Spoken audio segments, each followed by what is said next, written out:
డైరెక్ట్‌గా నేను ఇంకా చాలామంది ఒక సార్థక్ అనే అబ్బాయి ఆయన తీసిన డేటా చూస్తే డైరెక్ట్‌గా వీళ్ళ వెబ్‌సైట్ ఓపెన్ చేసి సీబీఎస్‌ఈ నుంచి ఆ క్లౌడ్ నుంచి ఎవరి డీటెయిల్స్ అయినా కలెక్ట్ చేసుకోవచ్చు. ఎవరి డీటెయిల్స్ అయినా కలెక్ట్ చేసుకోవచ్చు. దాన్ని కూడా మినిమమ్ పాస్వర్డ్ కూడా పెట్టలేదు వీళ్ళు. మినిమమ్ పాస్వర్డ్ కూడా పెట్టలేదు. అటువంటి ఒక సాఫ్ట్‌వేర్. వీళ్ళ కోసం రూల్స్ చేంజ్ చేశారు. ఏం రూల్స్ చేంజ్ అయినాయి? బ్లాక్ లిస్ట్‌లో ఉంటే గతంలో ఉన్న బ్లాక్ లిస్ట్ కాదు 1 ఇయర్ వరకు బ్లాక్ లిస్ట్‌లో ఇప్పుడు ప్రెజెంట్ బ్లాక్ లిస్ట్‌లో లేకపోతే సరిపోతది. వాళ్ళకి టెండర్ ఇచ్చేయొచ్చు. పెద్ద పెద్ద సంస్థలకు కరెక్షన్ చేయాల్సిన అవసరం లేదు. చిన్న చిన్నవి ఎక్కువ కరెక్షన్ చేసినా పర్లేదు వాళ్ళకి ఇచ్చేయొచ్చు. ఇలాంటి కొన్ని రూల్స్ అండ్ రెగ్యులేషన్స్‌ని వీళ్ళ కోసమే మార్చి వీళ్ళకి టెండర్ కేటాయించారు. కొన్ని కోట్ల రూపాయల టెండర్ ఇది. ఇక్కడ ఇంకోటి ఇంట్రెస్టింగ్ థింగ్ ఏంటంటే ఒకవేళ గనుక ఓ పేపర్ కరెక్షన్ చేసి దాంట్లో కరెక్షన్ చేసిన తర్వాత విద్యార్థి గనుక దాన్ని తప్పని రాంగ్ క్లెయిమ్ చేస్తే దీనికి ఫైన్ కూడా వేయాల్సొస్తది. ఎవరికి? ఆ సంస్థకు ఫైన్ ఎయ్యాలి. ఎంత? ఆ ఫైన్ శాతాన్ని కూడా తగ్గించారు. నేను వచ్చిన మానానికి వస్తూనే ఉన్నా, మీకు ఇన్ఫర్మేషన్ ఇస్తున్నా, ఇది ఆఫీస్ అని చూపించినా కానీ నో కన్సర్న్డ్ ఆఫీసర్ ఇక్కడ ఎవరు కూడా లేరు. మాట్లాడడానికి ఎవరు సిద్ధంగా లేరు. సీబీఎస్ఈలో ఇప్పటికి విద్యార్థి 5 చనిపోయారు.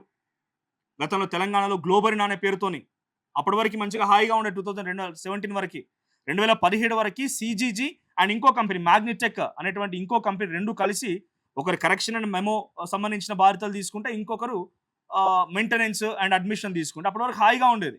ఆ తర్వాతనే వీళ్ళు చేసినటువంటి నిర్వాహకమే ఇక్కడ దాకా వచ్చింది. ఇక్కడ ఇంకేదో కంపెనీ కూడా ఉంది, చారీస్ ఇన్వెస్ట్మెంట్స్ ప్రైవేట్ లిమిటెడ్ అంట. రియల్ ఎస్టేట్ కంపెనీయా? ఇదే Coedutech private limited company head office ఇదే.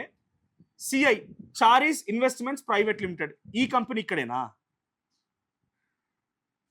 అంటే ఈ ఒక్క బిల్డింగ్ లో ఈ ఒక్క ఫ్లోర్ లో ఎన్ని ఆఫీసులు నడుస్తున్నాయి? వెనకాల ఫ్యామిలీ మీరు చూసిరు. So nothing. మనం రాగానే ఈ సిస్టమ్ దగ్గర నుంచి స్టాఫ్ కూడా లేపేసి సిస్టమ్ దగ్గర కూడా స్టాఫ్ లేరు. ఎవరో కొంతమంది అక్కడ కనిపిస్తున్నారు. ఏదో మనం షార్ట్ ఫిలింలు లేకపోతే సినిమాలు తీయడానికి ఒక 2 BHK ఫ్లాట్ తీసుకుని అందులో షూట్ చేసినట్టుగా ఉంది మొత్తం ఇదంతా. నథింగ్. ఇక్కడ ఏమీ లేదు. ఇంత పెద్ద సంస్థ అని చెప్పుకుంటున్నారు కదా, 18 లక్షల మంది విద్యార్థుల కరెక్షన్ చేసిరు కదా. సరే మాకు లోపలికి అలో ఉందా లేదా చూపిస్తారా లేదా మీ కెపాసిటీ అండ్ క్యాపబిలిటీ అనేది India wants to know. It's a big question to చూపిస్తారా ఏదైనా మీ కెపాసిటీ అండ్ క్యాపబిలిటీ ఏంటి అనేది?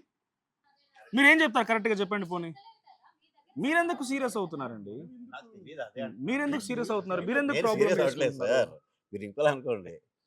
మీ పర్సనల్ ఎందుకు అవుతున్నారు? జస్ట్ అన్ ఎంప్లాయీ కదా ఇక్కడ. మీతో నా ఇష్యూ కాదు. మీతో నా ఇష్యూ కాదు. మీరు సాలరీ తీసుకొని పని చేస్తారు అంతే. మీతో నా ఇష్యూ కాదు. అవును, బట్ మీరు కన్సర్న్ ఆఫీసర్ కాదు కదా. మీరు కన్సర్న్ ఆఫీసర్ కాదు కదా. రైట్ పర్సన్ వచ్చినప్పుడు ఎప్పుడు వస్తారండి? అదే వచ్చినప్పుడు చేస్తానని మీ వాళ్ళు చనిపోతున్నారండి పిల్లలు.